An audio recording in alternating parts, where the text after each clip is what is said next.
Bueno, la verdad es que no hay persona, al menos en esta parte del mundo, que es Occidente, que no tenga en su imaginario, en sus ideas, algo acerca del fin del mundo. Lo apocalíptico, los desastres naturales, las guerras, en fin, un largo etcétera que siempre se suele relacionar con los últimos tiempos, como es el título del mensaje hoy, ¿no? Ya es el último tiempo. Y sin ir más lejos, muchísimas personas pensaron en marzo del 2020 que ya era el apocalipsis, era el fin del mundo.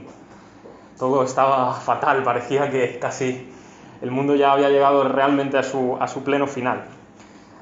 Finalmente, pues el tema del apocalipsis o de los últimos tiempos es un tema muy morboso, ¿no? Y entendiendo la palabra morboso como la atracción que suele generar las cosas desagradables, los temas desagradables. Y es muy morboso porque cada uno, pues, imagina o entiende o inventa cómo es eso, cuándo va a venir, cuándo es la fecha, todas esas cosas, ¿no? Y muchas veces muchas sectas mal llamadas cristianas son las que más, bombo le han dado a este tipo de teorías, y existen muchos tipos. La más conocida, por ejemplo, pues pueden ser los testigos de Jehová, que son muy insistentes con el tema del fin del mundo, con la batalla final, del Armagedón, todas esas cosas, ¿no? Pero hay otras sectas menos conocidas que también. Incluso dentro de la Iglesia, ya no estoy hablando de sectas, sino dentro de la Iglesia, hay muchos que todavía interpretan los textos apocalípticos de una manera que, más que dejarte aliviado, que es el propósito de todos los textos apocalípticos, no sé si lo sabíais, te entra ansiedad, porque claro, tú nunca sabes cuándo va a venir el fin del mundo, no sabes qué va a aparecer ni qué va a pasar, y tú estás preocupado, no vaya a ser que tú también seas engañado y finalmente, después de tanto tiempo en la Iglesia, tú también vayas a ser destruido. En fin, como digo, los textos apocalípticos, en primer lugar, son textos simbólicos, eso siempre hay que tenerlo en cuenta. Nunca hay que tomarlos estrictamente literales porque usan símbolos. El simbolismo no quiere decir que no sea verdad, sino que utiliza símbolos para expresar realidades. Y además que nadie en realidad puede saber exactamente cuándo, o una fecha, o una hora exacta, y ya el Señor Jesús lo dijo, ¿verdad?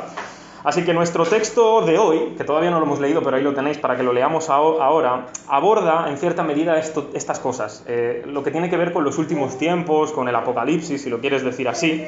Así que lo vamos a leer ahora, y que Dios nos ayude para poder entenderlo, y para que gracias a esto podamos también comprender otros textos apocalípticos un poco más difíciles, ¿de acuerdo? Mirad, vamos a leerlo. Empiezo desde, hemos dicho, el 18. Mirad, Juan dice así, dice: hijitos, ya es el último tiempo. Así empieza. Y según vosotros oísteis que el anticristo viene, así ahora han surgido muchos anticristos. Por esto conocemos que es el último tiempo. Salieron de nosotros, pero no eran de nosotros, porque si hubiesen sido de nosotros, habrían permanecido con nosotros. Pero salieron para que se manifestase que no todos son de nosotros. Pero vosotros tenéis la unción del Santo y conocéis todas las cosas. No os he escrito como si ignoraseis la verdad, sino porque la conocéis y porque ninguna mentira procede de la verdad. ¿Quién es el mentiroso sino el que niega que Jesús es el Cristo? Este es anticristo, el que niega al Padre y al Hijo. Todo aquel que niega al Hijo tampoco tiene al Padre. El que confiesa al Hijo tiene también al Padre. Lo que habéis oído desde el principio permanezca en vosotros. Si lo que habéis oído desde el principio permanece en vosotros, también vosotros permaneceréis en el Hijo y en el Padre. Y esta es la promesa que Él nos hizo, la vida eterna. Os he escrito esto sobre los que os engañan, pero la unción que vosotros recibisteis de Él permanece en vosotros, y no tenéis necesidad de que nadie os enseñe. Así como la unción misma os enseña todas las cosas, y es verdadera y no es mentira, según ella os ha enseñado, permaneced en Él. Y ahora, hijitos, permaneced en Él, para que cuando se manifieste tengamos confianza, para que en su venida no nos alejemos de Él avergonzados. Si sabéis que Él es justo, sabed también que todo el que hace justicia es nacido de Él. Bueno, este es nuestro texto, y si os fijáis, Juan empieza fuerte. Dice: hijitos míos, ya es el último tiempo. Lo primero que debemos decir al respecto con este texto que acabamos de leer, esta primera idea que dejo en pantalla, es que nuestra idea de los últimos tiempos está más influenciada por la cultura popular que por la Biblia. Tanto es así que siempre tenemos unas imágenes como muy concretas de cómo debe ser el fin del mundo, ¿no? Pero la Biblia nos enseña dos cosas. En primer lugar, hay que diferenciar los últimos tiempos del último día. Son dos cosas diferentes. Por un lado, últimos tiempos, y por otro lado, el último día.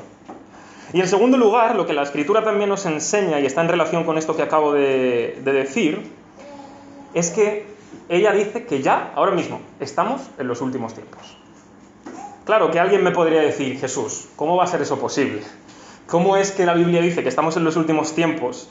Si básicamente lo que tú me quieres decir con eso es que el apóstol Juan dice que estamos en los últimos tiempos desde hace 21 siglos.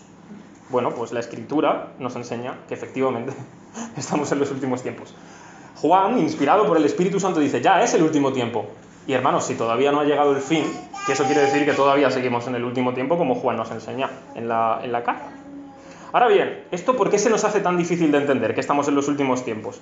No sé por qué, porque en nuestra mente tenemos la imagen de que el último tiempo tiene que ser como algo corto, algo rápido, algo instantáneo. Y yo creo que confundimos el último día con los últimos tiempos. No obstante, nadie, solo Dios, sabe cuándo va a ser el fin del mundo. Solo Él sabe la fecha. Jesús mismo nos enseñó que no creamos a nadie que nos diga que el fin del mundo es aquí, allí, en este momento, en el otro, no, porque nadie sabe exactamente. Así que hablamos de que son los últimos tiempos, ¿por qué? Porque una vez que Dios envía a su Hijo, a Jesús, esa ya es la última oportunidad, el último mensaje que Dios ha dado. Es decir, después de Jesús Él ya no va a dar nada más, es que eso es el máximo, ¿no? De hecho, los primeros cristianos también lo creían así. Jesús era lo último, era la última revelación, el último mensaje. En la epístola a los Hebreos, por ejemplo, dice Dios, habiendo hablado muchas veces y de muchas maneras en otro tiempo a los padres por los profetas, dice, en estos postreros días, en estos últimos días, dice, nos ha hablado por el Hijo. Es decir, que Dios, el mensaje que tiene para los últimos tiempos no es otro que Jesús. En Él se encuentra ya todo lo que debemos de saber. No hay ninguna nueva cosa que Dios vaya a decir ni vaya a hacer con respecto a su gran salvación. Evidentemente podrá seguir haciendo cosas novedosas en nuestra vida de alguna manera, pero siempre lo hará en sintonía con lo último que Él ya ha dicho, que es Jesús. Así que mi consejo es el siguiente. Si te gustan las películas del fin del mundo, las puedes seguir viendo, pero por favor, que no te influencie más esto que la Biblia para las ideas que tienes del fin del mundo. Hollywood tiene sus cosas, pero la Biblia es, digamos en ese sentido, ¿no? Pues, la palabra de Dios para este tipo de cosas. El apóstol Juan lo que nos dice aquí es que él y la iglesia sabían que estaban en los últimos tiempos por una razón. Dice, viene el anticristo. Ellos sabían que era el último tiempo porque estaba viniendo el anticristo. Pero no solo eso, dice, y han aparecido también muchos anticristos. Y si os he dicho al principio que debemos hacer una separación entre últimos días o últimos tiempos y el último día, la Biblia también nos enseña que tenemos que hacer una separación entre el anticristo, en mayúsculas, y los anticristos, en minúsculas. Claro, ¿qué pasa? Que muchos han intentado definir quién es el anticristo. Y lo peor de todo es que muchos han intentado identificar al anticristo. De tal manera que desde hace muchos siglos el anticristo siempre es uno cualquiera. Hitler, Napoleón, pues el de turno, ¿no? Pero está claro que esos no eran el anticristo final, porque la historia ha seguido y Jesús no vino en ese momento para matar a ese anticristo, como hemos leído en 2 de Tesalonicenses.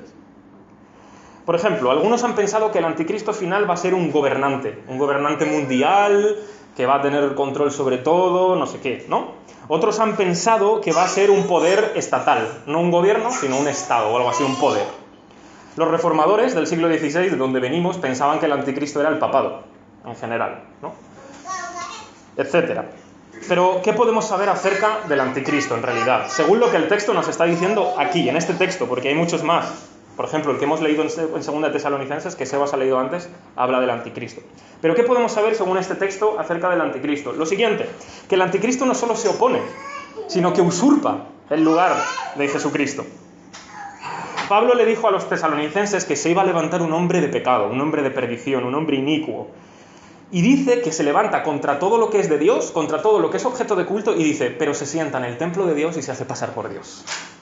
O sea que el problema que hay en el anticristo es que es religioso. Y muchos piensan que el anticristo es ateo. Y por ejemplo, ha habido quienes han pensado que el anticristo era el comunismo. El comunismo no es muy religioso, que digamos, por norma general. Estoy sacando diferentes ideas para que os deis cuenta de cómo la gente, la iglesia, ha interpretado esto del anticristo y así seguimos, intentando averiguar, ¿no? Entonces, lo que quiere decir es que el anticristo va a ser alguien religioso, o algo, si es una entidad, no solo una persona, ¿vale? ¿Por qué? Porque se sienta en el templo de Dios y se hace pasar por Dios. Por eso muchos han creído que el anticristo, ¿de dónde va a surgir? De la iglesia misma. Porque ¿cuál es el templo de Dios, según el Nuevo Testamento? La iglesia. Entonces muchos han creído, y yo creo que acertadamente, que el anticristo procederá de nosotros, aunque no es de nosotros, como dice Juan después. Es curioso porque la palabra anticristo se escribe igual en griego que en español. Pero es curioso, en español solo significa el que está en contra de Cristo. Pero en griego el prefijo anti, de anticristo, significa no solo que está en contra de Cristo, sino que está en el lugar de Cristo.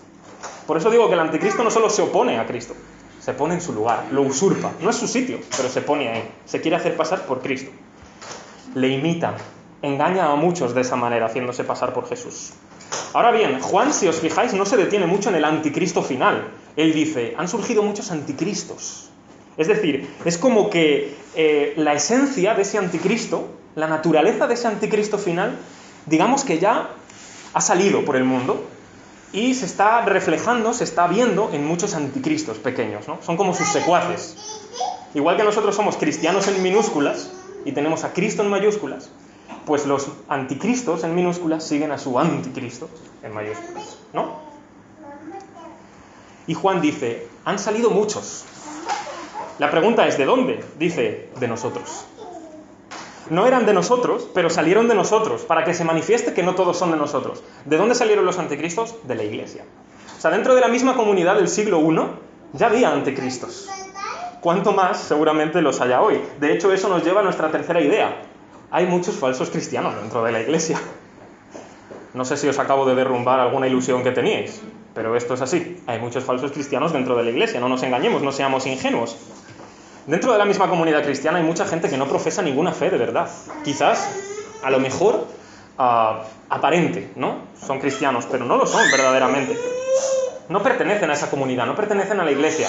Y lo peor es que enseñan falsamente y hacen daño a los demás con sus falsas enseñanzas.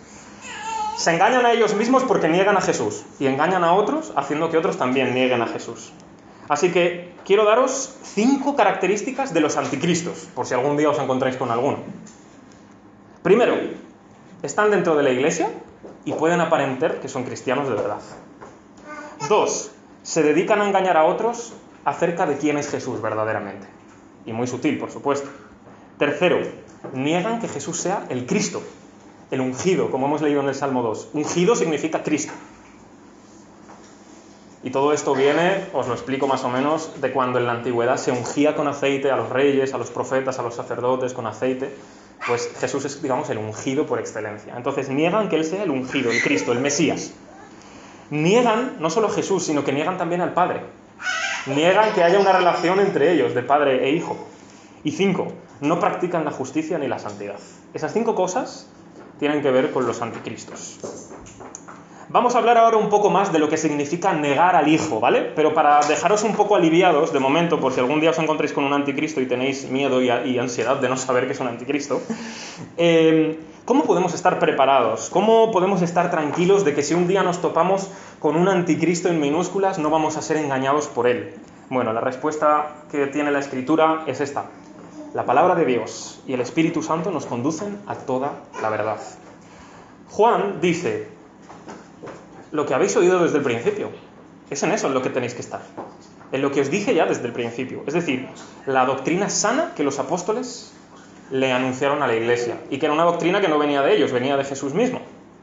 Ellos dejaron por escrito todas las cosas que son una sana doctrina para la iglesia, ¿no? Y aunque todavía, me refiero, aunque ahora no tenemos a los apóstoles en carne, en cuerpo, quizás nos gustaría tener aquí a alguno de los apóstoles para que nos explicase muchas cosas de las Escrituras, pero como no los tenemos, ellos dejaron por escrito todo y Dios inspiró sus escritos cuando lo escribían. Y entonces, de alguna manera, los apóstoles nos siguen enseñando hoy a través de su palabra, a través de la palabra de Dios, a través de sus escritos, ¿no? Entonces, lo que nos dice Juan aquí es, tenéis la unción del Santo. Cuando dice la unción del Santo se refiere al Espíritu. Dice, vosotros tenéis esa unción y entonces Él os enseña, Él os guía a toda la verdad. Aunque haya muchos anticristos que han salido a engañar, vosotros no sois como ellos, tenéis la unción del Santo. Así que el Espíritu Santo, uno de los principales trabajos que hace en la vida, más que hacer que hablemos en lenguas o profeticemos, que está también en la Escritura, es darnos testimonio de quién es Jesús. Ese es su trabajo principal. Él dice a nosotros, en nuestro corazón, quién es verdaderamente Jesús. Así que, si os fijáis, todo lo que se levanta contra Cristo o se pone en lugar de Él, siempre rechaza alguna de estas cosas. O bien añade algo más y lo pervierte y lo tuerce. Por ejemplo, algunas sectas lo que hacen es que añaden más libros. No solo la Biblia. Ahora también es el libro del Mormón, ahora es el libro de no sé qué, ahora es el libro de no sé cuánto. Entonces son sectas que se llaman cristianas, pero no tienen la Biblia como el único libro donde ellos seguían. Añaden otro, como si fuera otra nueva revelación verdadera y última. Y sin embargo la Biblia nos dice que la última revelación es Jesús, no otro libro. Luego hay otras sectas que no es que añaden libros, sino que necesitas un cuerpo de maestros y doctores que tienen que explicarte verdaderamente cómo son las cosas. Tú no lo entiendes, necesitas a otros que te enseñen cómo tiene que ser. Otros rechazan que el Espíritu Santo sea Dios, por ejemplo, y así, multitud de cosas. Siempre es o añadir o quitar algo, pero nunca es mantenerse en la fe que siempre se ha tenido la Iglesia. Sencillamente, lo que vemos aquí es que la palabra de Dios y el Espíritu Santo siempre van juntos. Los dos son los que nos ayudan, los que nos dirigen hacia toda la verdad, y si nos dirigen hacia toda la verdad podemos estar seguros, salvos, aliviados de que ningún anticristo nos va a engañar. La palabra de Dios y el Espíritu Santo que está en nosotros siempre nos guía. Ahora bien, decía que los anticristos dicen niegan al Hijo y también al Padre. ¿Pero qué es esto de negar al Hijo? ¿Qué significa, no? Bueno, para decirlo de una manera bastante sencilla, negar al Hijo es renunciar, rechazar, rehusar todo lo que Jesús es. En primer lugar, lo que niegan los anticristos es que Jesús sea el Cristo, es decir, el ungido, el Mesías, el Salvador. Eso es lo primero que ellos niegan. Pero no solo significa esto. Negar a Jesús también significa, por ejemplo, decir que Él no ha venido en carne. Juan lo va a decir un poco más adelante. Los primeros herejes, si se puede decir así, lo que negaban es que Jesús fuera humano. No podían comprenderlo. ¿Cómo Dios se puede hacer humano? Para ellos, la carne, el cuerpo, era malo, la materia era mala. Seguían las ideas y filosofías platónicas. Entonces negaban que Jesús hubiera venido en carne. Decían que Él solo se había adoptado el cuerpo de un hombre, o que parecía un hombre, pero lo negaban que Él fuera en carne. Entonces, Juan está diciendo, si tú niegas que Jesús es Dios hecho hombre, eres un anticristo. Porque Él no ha venido solo a salvar mi alma, Él no solo ha venido a salvar mi espíritu, Él ha venido a salvarme entero, con mi cuerpo incluido. De hecho, ¿qué creemos? La resurrección de la carne, la resurrección de nuestros cuerpos. Eso es lo que creemos con la Iglesia desde todos los siglos. Eso es curioso, ¿sabéis por qué? Porque en el siglo I rechazaban que Jesús fuera humano y ¿sabes lo que pasa hoy? Que niegan que sea Dios. Hemos cambiado al otro lado. Ahora podemos entender que fue humano, quizás fue el primer comunista o el primer hippie, pero Dios no es. Entonces hemos pasado al otro lado. Ahora hay que intentar ver o defender que verdaderamente Jesús sí que es Dios, que Él, aparte de hombre, es Dios. O eso, o nosotros llevamos engañados desde el siglo I. Y vaya, fíjate que debemos ser bastante estúpidos toda la Iglesia para seguir engañados por un mero hombre que se inventó aquello, que realmente no se dan cuenta de que están llamando estúpidos a millones de personas como si no tuviéramos cerebro, pero bueno, en fin, Jesús es Dios hecho hombre. Es decir, si Él no es el Mesías, si Él no es el Cristo, si Él no es el Señor, si Él no es el Salvador, si Él no es Dios hecho hombre, nuestra fe es inútil. Entonces tienen razón estos anticristos. Nuestra fe sería estúpida. No sé en qué estamos creyendo en una mentira solamente. El Padre y el Hijo son uno. Eso lo dijo Jesús. Dijo, el Padre y yo uno somos. Ahora, esto no quiere decir que el Padre y el Hijo son lo mismo. O sea, sí son Dios, pero el Padre no es el Hijo y el Hijo no es el Padre. Ahora, los dos son Dios.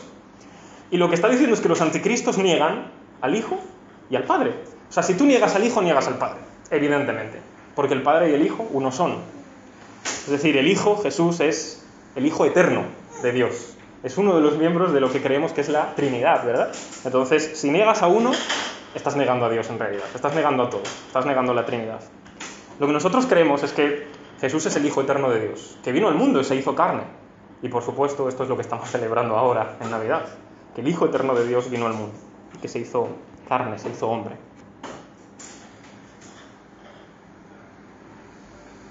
Ahora bien, vamos a pasar un poco al tema de los falsos maestros y los falsos engañadores.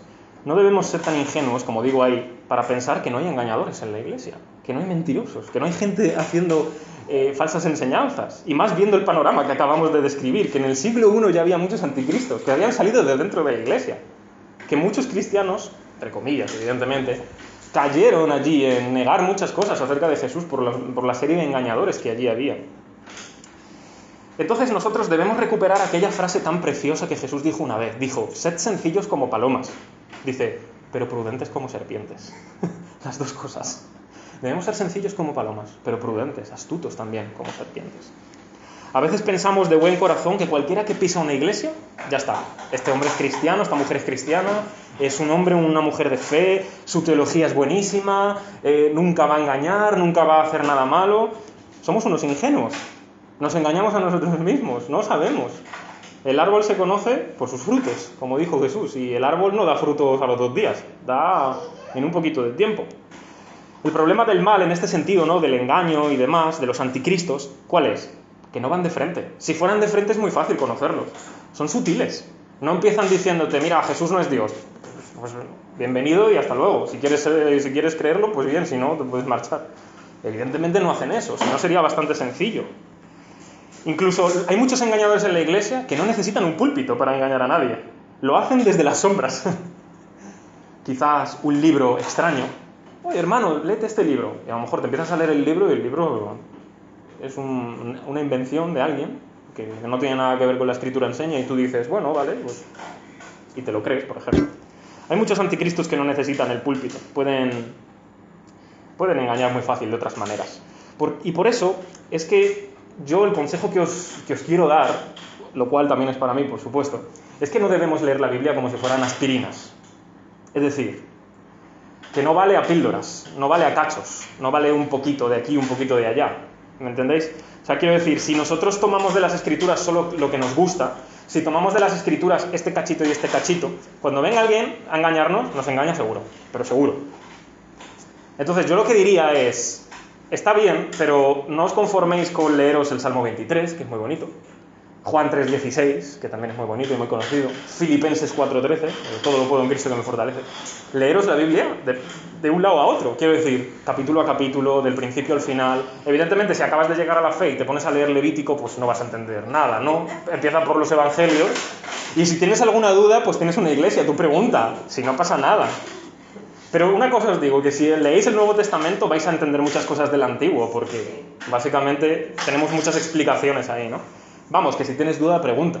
Tampoco... En la iglesia hay mucha gente que puede dar respuestas a muchas cosas. Otras no, pero bueno, no lo sabemos todo, evidentemente, pero lo que digo es, no utilices la Biblia como una aspirina, ¿no? Solo, estoy triste, me voy a leer un pasaje que hable de la alegría, o léetelo de principio a fin, si es que no pasa nada. ¿Que tardas 5 años? Pues tarda 5 años, pero la cosa es que cuando alguien venga a engañarte, no te engaña, porque tú te has leído y has estudiado las Escrituras, no es tan fácil de engañarte en ese sentido. Incluso ya para los más avanzados les diría, intentar estudiar teología de alguna manera. No digo que vayas a un seminario, pero puedes leer libros cristianos muy buenos que te explican muchas cosas, ¿sabes? La cosa es que no te engañen y que pienses tú también en tu propia fe, ¿verdad? En fin, que si un engañador llega a la iglesia y tú solo te conformas con leer el Salmo 23 y Juan 3:16, el culpable eres tú de que te engañen, nadie más. ¿De acuerdo? Ahora bien, Juan es muy claro aquí, y es que lo que viene a decirnos es que nada ni nadie puede ocupar el lugar del Espíritu Santo, ¿no? La intención de los falsos maestros es siempre esta: yo te doy la guía, yo te doy la interpretación. Y lo que Juan está diciendo, vosotros tenéis la unción del Santo, no tenéis necesidad de que nadie os enseñe. El Espíritu Santo que está en vosotros os puede guiar, os puede llevar. Bueno, como digo, ¿no? Los falsos maestros siempre quieren guiarte, quieren ocupar el lugar del Espíritu Santo, ¿no? Ahora, tengo una pregunta importante. ¿Debemos desconfiar de todos los que nos enseñan en la iglesia, de todos los predicadores, de todos los maestros? Pues evidentemente no, porque Dios ha constituido a algunos maestros, a otros profetas, a otros apóstoles, a otros pastores o predicadores, lo que sea, ¿no? Es decir, Dios no ha dejado a la iglesia sin gente que pueda enseñar a otros. Y por supuesto, como dije ya en la otra predicación, todos somos aprendices, todos necesitamos, ¿verdad? Lo que básicamente está diciendo Juan aquí es, tenéis el Espíritu Santo. Y Él os enseña la verdad, Él os guía. Es el mismo que inspiró la palabra que vosotros leéis y que vosotros estudiáis, ¿no? Eso nos lo dice ahora a nosotros, en el siglo I no, porque no tenían las Biblias. Entonces, os está guiando por ahí. No debes desechar eso, no debes desechar que tienes el Espíritu para guiarte. Escuchamos a los maestros y a los predicadores que nos enseñan, pero lo hacemos con la Biblia delante. Y nosotros entendemos si esa persona se está desviando o no se está desviando, porque también tenemos el Espíritu Santo. No el que está enfrente solo tiene el Espíritu Santo. Pero los falsos maestros siempre quieren hacer esto, ¿no? Hoy, por ejemplo, hoy en día han surgido muchos falsos apóstoles, ¿no? Que básicamente el mensaje que vienen a dar es: si tú estás mal es tu culpa, ten más fe y vas a tener dinero y salud siempre. Eso es un evangelio engañoso. Les está diciendo a la gente que Dios siempre va a querer que ellos estén bien. Pues no. Quizás Dios puede permitir muchísimo mal en nuestra vida o mucho sufrimiento. Hemos hablado ya muchas veces de esto y siempre hemos dicho que Dios nunca es malo, que siempre tiene un buen propósito, que siempre es amoroso, que Él no envía el mal por desprecio y por ganas de odiarnos y de todo eso, ¿verdad? Entonces estos falsos maestros, como digo, quieren ponerse en el lugar del Espíritu Santo. Así que si algún maestro, algún predicador que vosotros podáis conocer o lo que sea, empieza a enseñar algo que se desvía de las Escrituras, tened por cuenta que el equivocado es Él, no el Espíritu Santo. El Espíritu Santo es verdad y ninguna mentira procede de Él, dice Juan. Ahora bien, tened cuidado con los falsos maestros y los falsos predicadores, porque una vez más lo digo, nunca van de frente, siempre sutilezas, ¿no? De hecho, el diablo, que es el maestro por excelente de los falsos maestros, no fue de frente. Él utilizó la palabra de Dios, pero la torció. ¿Con que Dios os ha dicho que no podéis comer de ningún árbol? Media verdad. Porque es verdad que Dios había dicho que no comieran de un árbol, no de todos. Pero Él le pegó la vuelta. Y lo último que quiero decir con respecto a esto de los falsos maestros es que existen ideas que son muy atractivas, que parece que están en la Biblia, o que usan la Biblia, pero son falsas. Y es lo que acabo de deciros acerca del diablo. Utilizó, vamos a decir, la Biblia, entre comillas, porque utilizó la palabra de Dios, pero la torció, la pervirtió, hizo una cosa diferente. Entonces hoy en día sigue pasando.